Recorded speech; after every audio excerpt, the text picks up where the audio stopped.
Okay, we're gonna play a guessing game again, and there's no wrong or right answer to it. Although I believe I know what the right answer is. I want you to tell me what kind of cat you think that is. You can go ahead and write it over in the side margin there, and do it if you want to. You can put it down in the comments, and I'll give you a minute or so here before we try to reveal what I'm talking about. And you can stay with your idea. It's just fine. Everything's fine.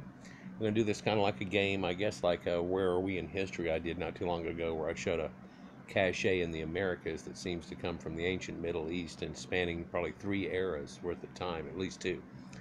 But looks like there's a cat type creature here that's attacking another creature with a bent back horns, which is probably some type of gazelle type of creature, right? Antilopian gazelle type creature, although it looks stumpy and almost like some kind of mountain goat, if you will.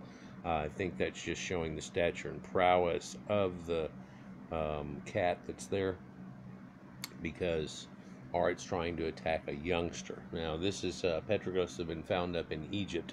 We're about to get into it and stuff, but what do y'all think over in the margin, that this is? Do you think it's a jaguar, or do you think it's a leopard? Do you think it's a female lion, male lion? Doubtful, no cowling, but what do you think? Maybe a cheetah, maybe a leopard, a panther? What do you think this is by the way that it's been drawn here? And so maybe I'll come back to that. No, y'all go ahead and put in your statements there, and we'll see what you think it is. Try to chime in if you want. Play along. It's fun. Now, see if you think I'm right about this in any way, shape, or form when I describe it. I think that it could be a leopard because they're trying to do spots all over its body versus soliding it in any way, shape, or form. But due to the fact it's got a little small head and its graceful, leaping, long, extended body, they've drawn extra, and this long, curled up tail at the end, I think this is a cheetah. Now, I've said this a long time ago to somebody, and they told me that they actually sent me an article on the range of cheetahs. And I'm just telling you that it looks to me like a cheetah. And it's probably revering how fast it is and so on. But it's just what I think it is. Let's go into this article here because they're saying this is somewhat of a new finding, but it's not really so much. But it's a new release of stuff they want to let you know about. Thousands of Neolithic engravings reveal Egyptians' ancient reverence for animals. And the ancient Egyptians had a remarkable relationship with the animals, who they respected and revered. An astonishing discovery in the deserts of northeastern Egypt is illustrating that it's likely dated back to the late Stone Age. Archaeologists have found a vast number of engraving on rocks, mainly of animals, at an important Neolithic site that they're not totally mentioning yet because they don't want locals to go out and try to ruin something. Many of these creatures had great cultural significance in later periods, and in the petroglyphs are demonstrating that the Egyptians' regard for animals was very ancient. Probably goes back to ancient shamanistic beliefs, and I believe it goes back into caveman times back, 40,000 years. It goes definitely back as far as we've had interaction with animals. A team of archaeologists working under the auspices of Egypt's Ministry of Antiquities were regarding royal inscriptions in the eastern desert northeast of Aswan, according to the Archaeological News Network. These are among the earliest royal engravings that have yet been found, and they date back to the Neolithic era, some 4,000 years ago, when the present-day desert would have been a much more hospitable environment. While examining the mission found a large number of ancient petroglyphs that had been made by chipping away the surface of the rock, and just simplistic ones that people had done. And you look at this and you wonder what it is. And we could play the guess game with this again too. What do you think that is? And don't get nasty in the comments. In fact, I'm not going to let this go on very much longer. I'll tell you what, we're just going to go on. Y'all keep guessing what that is. Look at the shape of that. And I'll just tell you that they're not even facing it the right way. Okay, so it just tells you many animal images have been found there, but I don't think that's an animal. Images in the desert. It's reported by Amber Online that Mustafa Wazari, he's the Secretary General of the Supreme Council of Antiquities, has stated that thousands of stone inscriptions from Neolithic period were uncovered in a semi-enclosed circular valley that they had found, and so it's kind of got a whole little escarpment set for it. So the team, they have found literally thousands of images that have been carved on a rock. Some of them are indistinct or crude images, and that they required a great deal of study before they could be identified. Most of them depict animals that once lived in the area several millennia ago, including elephants, giraffes, antelopes, and crocodiles. One of the petroglyphs may be of a big cat, such as a leopard. And anybody guess leopard up there? I still guess cheetah. I know a leopard looks kind of like that in that curly tail too, but I just guess cheetah because of the small head and so on, and that if they wanted to do leopard spots, they could have made bigger dots rather than smaller ones, but that's just me. And the limousine long body too for me, and the graceful step there kind of did it, but it could easily be a leopard. There is no wrong answers. Could be a female lion, and hey, somebody just drew it, you know. These animals were once indigenous to this area before climate change turned into a desert and forced them further south. In fact, they know that there's ancient depictions of lions and things all the way up through Anatolia. In fact, I've told you the El Elyon River is about the boundary. It seems they come up all the way into the Greece area, but then also you have all the way over to the Tigris and Euphrates River, which do this big bend up and arch back to the left. And as they do, that makes a boundary over there too. These cats don't really like crossing water too much, and it's probably the reason the Tigris is even named that in some way, because on the other side of that you don't find lions anymore, but you find tigers. So they tell you that there are also images of some domesticated animals such as cattle who appear to be grazing. Some images are apparently of a small urban settlement or even a city. And by this being in the northeastern portion over there, I think this looks like the influx that I was talking about before in my Egyptian origin type videos. And now that we see that same depiction that we were talking about before up in that top corner, anybody have an idea again? I'll tell you that in all those videos that I showed you back then, there's this goddess lady who holds her arms up like a ballerina, and we're just not looking at this from the right angle. And there she is standing up with her head, with her arms, making that same Venus goddess pose that's there, right? Now they tell you this picture right here they think is a depiction of a settlement. And you can tell its age because right here in this area, let me move this depiction down off of it, but you can tell that water dripped off of just above it on the ledge down onto there, and you know how little it's rained here, right? The water has dripped there enough to make that whole indentation, and you can see that line running through it and how it's dipped down. I don't know, in visual here it looks like it's dipped down an inch or two, but in that same time, how much rain has there been in there? Nobody did that part on purpose, although there's all kinds of scratching there. There's a primordial hand that's here. And you can see those lines just stop and keep going through. You can see both of them here. So, and then there's two lines here again, and they're saying this probably marks out a boundary. I can't really see it. I'm sorry. Some of these it just doesn't catch with me. Maybe y'all can see it there. Maybe when I replay it on the video, its contrast will show better. But in my eyes, they're not looking at it from the right angle. And here's a person standing here with his head and his arms sticking out, 1, 2, and his leg and his leg. And I don't know what this guy's doing, but he's got a big mullet, you know, or maybe that's just crap. But, and I don't know if this is supposed to be a settlement, but you see these circular forms and all that run through here. And so maybe that does have something to do with it. Maybe it has to do with those Central and South African circles that are there too, but that's probably for a different video. According to Archaeological News Network, some of the rock art bear Egyptian royal signs, such as the falcon god Horus. And again, this is the followers of the Shemsu Hor that came into here, so this has a lot to do with it. Once we get a good look at all these, I want to get a good you know, depiction of all of these and have them in some type of slideshow that I can look through and probably edit through ones that are going to be important. All these boats, people being pulled by boats, and the reed boats coming in, and the followers of Shemsu Hor and stuff. Falcon god Horus was a symbol of the pharaoh. Another sign represents another royal symbol. Serek, or the facade of a palace, is on there too. And then I tell you that goes with those other videos I did where they have those inserted, linear palaces that they have with lines drawn on them, and that matches the earliest ones there actually match ones that are in Sumeria. And then there's mastabas in Sumeria, and mastabas start turning into step pyramids that turn into pyramids, and there's really only a few pyramids. Amazingly though, there's a Greek pyramid, smaller, but a Greek pyramid that dates perhaps older than the Egyptian pyramids, that is a smooth-sided pyramid, but that's in another video that I've done. Just look it up, look up ancient Greek pyramids. I bet it'll show up on the side over there pretty easy for you.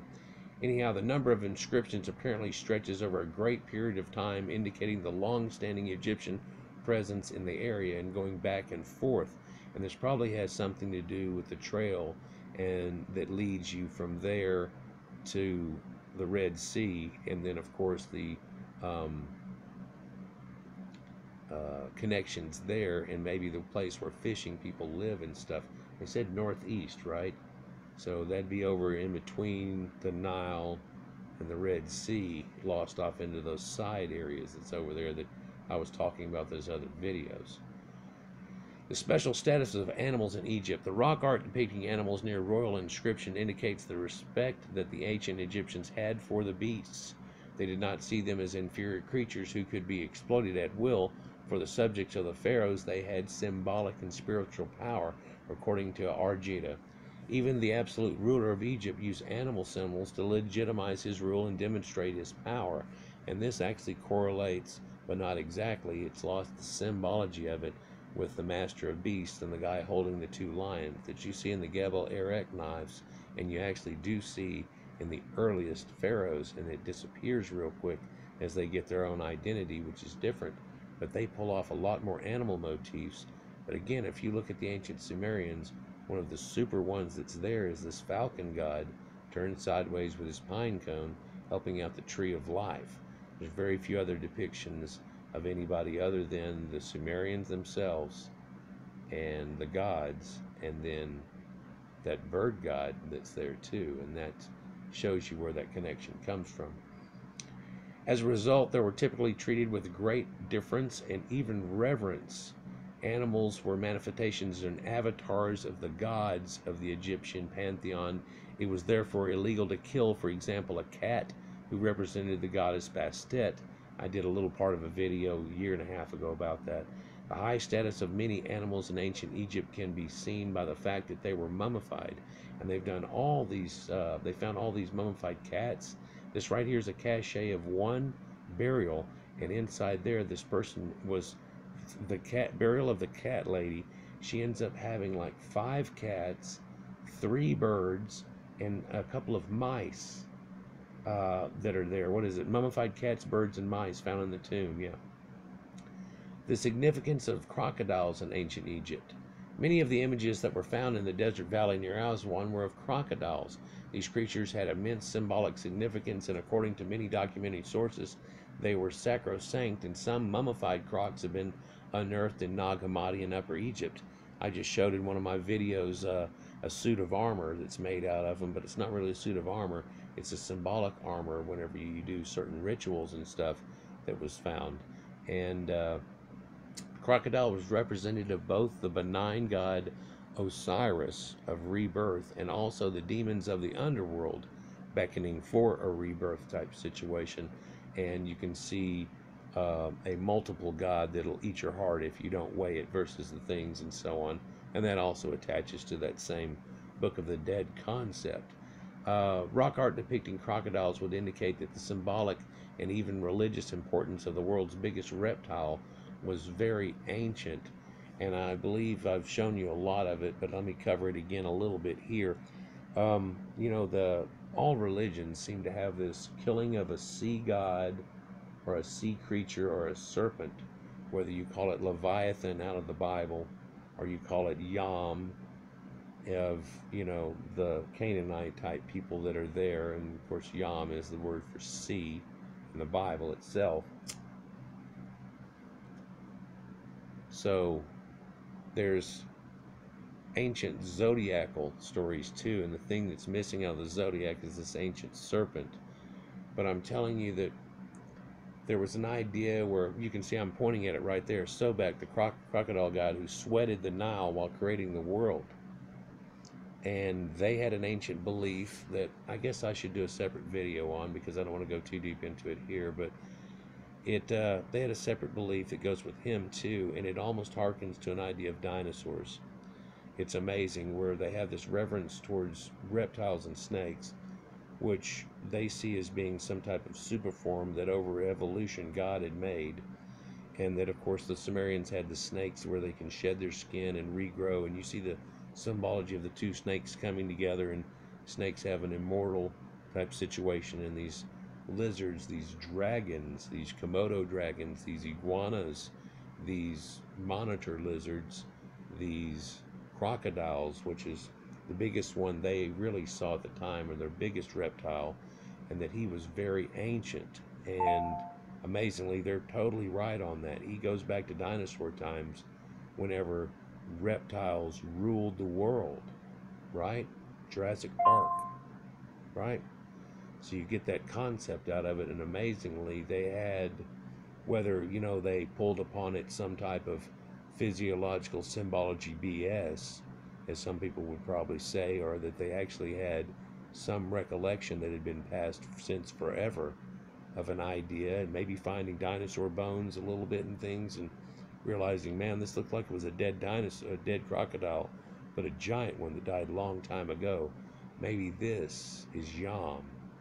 Maybe this is the giant serpent that died, or finding whale bones and realizing I saw a whale, so that's what that is. And all these things are finding ancient ones. Maybe they were the first archaeologists in one sense to put it all together and to say that ancient reptiles once ruled the world.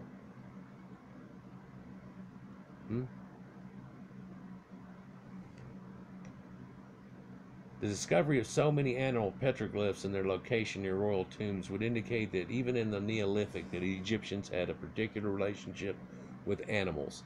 And it's easy to see that we all had a mother nature concept going on way back when, and we had reverence like the American Indians did with there was a soul in everything, and there was a contingence with it. Once we became lords of this earth, if you will, things changed. We stepped in and took the place. We no longer had to take a different animal. We were one of these. In fact, we were the king of beasts. We were the master of beasts. And so there we go with civilization. We took over the world in a biblical sense and in a real reality sense. So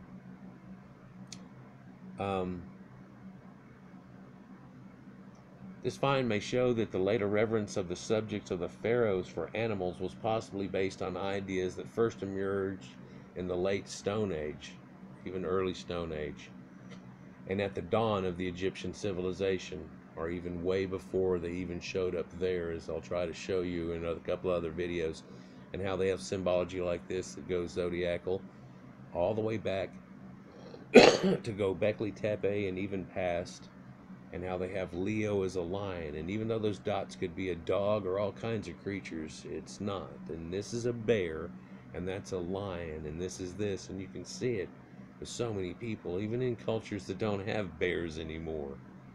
Right. And how it goes back to an earlier time at the dawn of civilization itself. They may also show the great antiquity of some of the religious beliefs and symbolism of the ancient civilizations.